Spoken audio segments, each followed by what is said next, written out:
biggest thing for me is seeing these children have opportunity. They have opportunity, they have the things that they should have had that didn't know that they needed.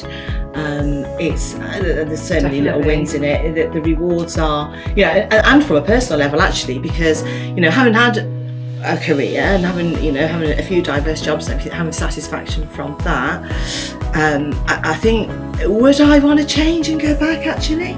So that I got to a point where I invested so much into my career, I wanted to rechannel that energy into the children. So it sort of fitted in really with where I was at that point in life. But actually, it's so rewarding, and just to see their faces and, the love that you do get back from the children, and you do have to put a lot in, and that's the same with anything, is the best thing in the world really. I get lots of that from my children as well, like, when they achieve something that they never thought they could achieve, and that it's from your help that they've achieved that, and it just becomes even better when they realise that it's from your help that they've achieved it. Knocking on my door years later, and they come back and go, I'm in the rugby team, and this is all down to you.